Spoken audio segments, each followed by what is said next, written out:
Two we call it. There are two women, pictures of two women. Pick one and pick two, isn't it? How different is the mindset of the second woman when compared to the first woman? What difference do you notice in the mindset? Yes, the second woman is definitely very bold, very active and confident. She is leading others, so she has the quality of leadership. How can she become a leader? What is needed to become a leader? Third L, leadership, is explained now. Now read a passage in your textbook. See what she is saying about leadership. And now listen to the clipping of her real speech. Now let me move to my third L. I've talked about learning, education, I've talked about labor. Final link in the chain is leadership. Letting women rise to the top on their strength and their abilities and fix to break again that glass ceiling that you talked about, Madeleine. We all know the situation and the problem. The higher you go up that ladder, the fewer women there are. And only 10% of leaders in countries around the world are female.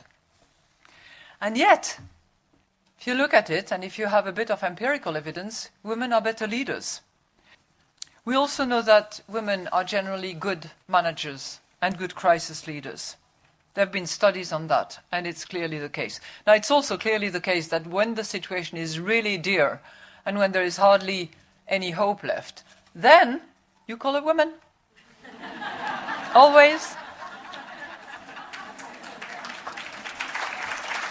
It is true that while sometimes there are underqualified and underprepared men, and yet they leap forward, confident, very much, at the same time, you have overqualified and overprepared women hiding in the shadows, doubting their abilities, holding themselves to an impossible standard of perfection.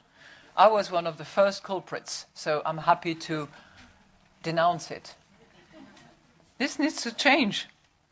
As I said, by crushing these nasty mind bugs that dull our sentiments and sensibilities, by changing the mindset and resetting the narratives, by daring the difference and feeling confident about it. It's just too high a mountain. We need the help, we need hand, we need to get to that stage where we will not need the targets and the quotas, but there's too much of a gap. I also believe very strongly in the role of mentors, in the role of role models. Because ultimately we would all love to see a world where women let their confidence roar from the rooftops, their cups run over with self-assurance, their voices resound across the pinnacle of power. Why not? The third L, leadership, enables women to rise and fulfill their innate abilities and talents. Here there is plenty of room for improvement. The irony is that when women lead, they tend to do as good a job as others, if not a better job.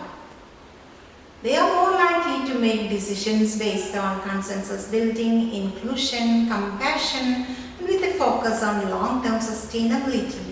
It is true that women sometimes lack the confidence to match their competence, but they need to change that mindset and reset the narrative in their favor. So it is essential that women be ready to dare the difference, to take risks and step outside their comfort zones. Nonetheless, even those with the drive to succeed continue to face barriers. Whether we are talking about providing primary educations for girls in a village or executive positions for women in business. What is needed to become a leader? As Christine Lagarde suggests, A woman to become leader has to reset her mindset and has to come out of the comfort zones so that she can achieve her goals.